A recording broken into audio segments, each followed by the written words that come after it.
عاملين ايه؟ اهلا بيكم في فيديو جديد. طلبتوا تصوير الشواطئ عشان تشوفوا اذا كان في زحمة ولا لأ. دلوقتي بنصور مع حضراتكم شواطئ البوريفاج، وتحديدا من شاطئ محمود سعيد. زي ما حضراتكم شايفين الاجواء زحمة جدا جدا، والحقيقة ان الثلاث شواطئ دول دايما زحمة: شاطئ البوريفاج الاساسي، وشاطئ جزيرة الدهب، وشاطئ محمود سعيد. شاطئ محمود سعيد طبعا في مكان مخصص للأطفال، عشان كان في قبل كده كومنت جالي عن شاطئ مخصص للأطفال، فشاطئ محمود سعيد مخصص للأطفال. الثلاث شواطئ دول دايما زحمة، لأن أعتقد إن المصطفين بيكونوا مؤجرين مكان قريب مثلا من ميامي أو من العصافرة، وعشان كده متمركزين دايما في شواطئ البوريفاج. في شواطئ كتير جدا موجودة في اسكندرية زي المندرة والعصافرة. شواطئ كتير. في فيديو نزلته لحضراتكم قبل كده عن شواطئ اسكندرية بعد التطوير، هتلاقوا فيه شواطئ كتير جدا. يعني نقدر نخف الزحمة شوية عن شواطئ البوريفاج. طبعا في قرار جديد نزل بعدم نزول البحر بعد الساعة 7 المغرب، وده قرار محافظ اسكندرية. ولكن هنشوف مع بعض خلال الفيديو مصورة جزء بالليل عشان نشوف إذا كان الناس فعلا التزمت بقرار محافظ اسكندرية بعدم نزول البحر بعد الساعة 7 المغرب ولا لأ. بالفعل بدأت الإدارة المركزية للسياحة والمصايف في اسكندرية بمنع نزول المصطفين بجميع الشواطئ بعد الساعة 7 المغرب. والحقيقة ده المفروض كان يحصل من زمان، لأن البحر فعلا لغاية وقت الغروب، وبعد كده خلاص ممكن تفضلوا قاعدين على الشاطئ بس تستمتعوا بالأجواء بطريقة تانية. يعني ممكن تلعبوا كورة، ممكن تعملوا أي حاجة تانية على الشاطئ غير نزول البحر، لأنه طبعا دايما بيكون في حالات غرق كل صيف، فإحنا عايزين نحد من حالات الغرق اللي بتحصل. وعشان كده محافظ اسكندرية الفريق أحمد خالد حسن أمر بعدم نزول البحر، وهيكون في عقوبة مشددة على اللي يمتنع عن تنفيذ القرار ده. هتوصل لفسخ التعاقد مع المستأجرين للشواطئ. حبيت أصور معاكم أجواء الشواطئ في اسكندرية، ونخرج شوية بعيد عن مشروعات اسكندرية ونشوف الأجواء. طبعا الأجواء زحمة جدا كالعادة، وكمان هنشوف مع بعض القرار هل تم تنفيذه ولا لأ. وياريت الناس تلتزم بتعليمات المنقذين اللي موجودين في الشواطئ. يعني الفترة اللي فاتت كان في ارتفاع في الأمواج، فالمفروض نمشي على تعليمات المنقذ اللي بيكون موجود في الشواطئ، محدش يدخل جوه، لأن طبعا الموضوع بيكون صعب جدا، بيكون في زي نوة في البحر، فبيكون في ارتفاع كبير جدا في الأمواج. فالمنقذ بيكون موجود على الشواطئ لحماية الناس، مش عشان يضايقكوا، لان انا شفت في بعض الناس متضايقة ان الانقاذ يعني بيطلعهم بره الشاطئ، ولكن ده عمله وهو طبعا ادرى بالبحر عنكم، فالمفروض تسمعوا كلامه ومحدش يدخل في الغريق جوه، لانه طبعا الموضوع بيكون صعب جدا وقت ارتفاع الامواج. بالنسبة لسعر تذكرة الدخول للثلاث شواطئ البوريفاج الأساسي وجزيرة الدهب وشاطئ محمود سعيد، الثلاث شواطئ سعر تذكرة الدخول 25 جنيه شامل كل الخدمات. الجزء اللي أمام حضراتكم ده هو ده اللي مخصص للأطفال داخل شاطئ محمود سعيد، عشان اللسان ده حاجز للأمواج، فالجزء ده مش بيكون فيه الأمواج مرتفعة، عشان كده مخصص للأطفال.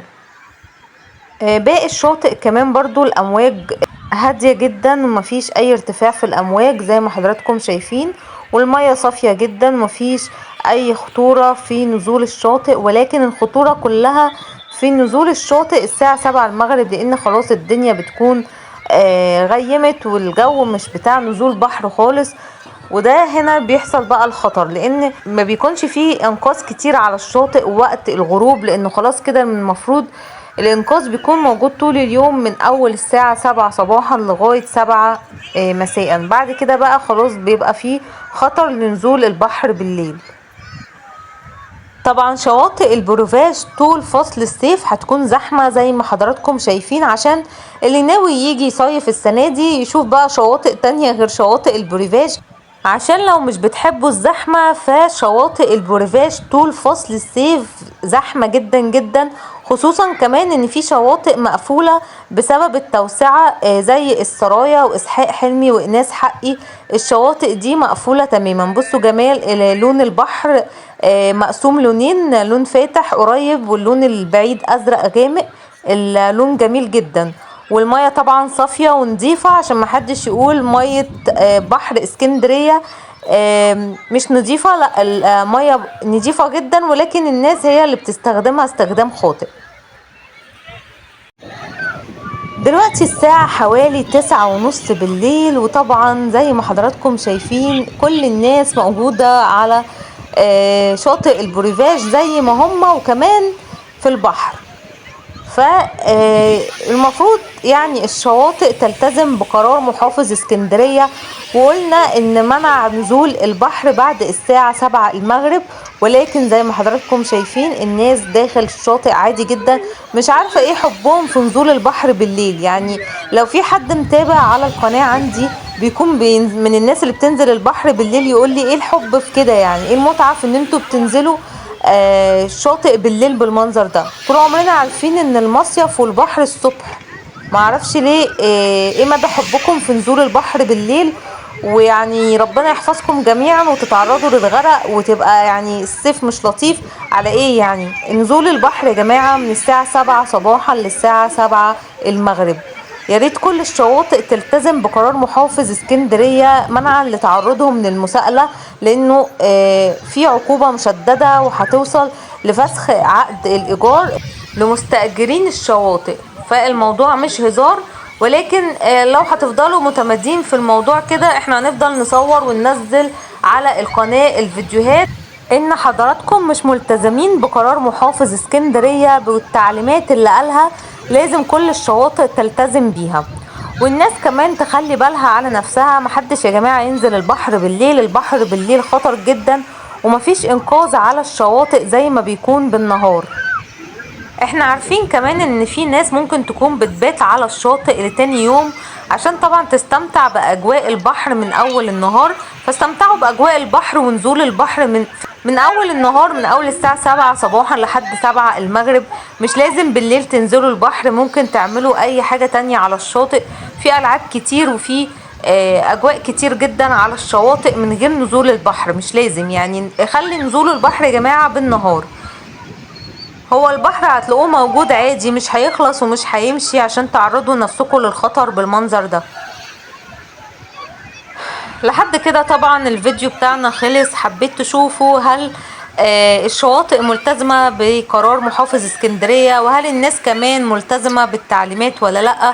وطبعا زي ما حضراتكم شايفين مفيش اي حد ملتزم، لا الناس ولا مستأجرين الشواطئ، وعادي والناس موجودة في المية. والساعة دلوقتي اساسا 9:30 بالليل. اخر حاجة هقولها، انتوا بتضروا نفسكم، مفيش حد هيتضر غيركم. كل اللي نازل في البحر في الوقت ده انتوا بس اللي هتنضروا، مش حد تاني. خلوا الصيف يعدي بسلام. طبعا شكرا ليكم ولمتابعتكم. ما تنسوش بقى تشتركوا في القناة وتفعلوا الجرس على الكل عشان يوصل لكم كل جديد. اشوفكم في فيديو جديد. باي باي.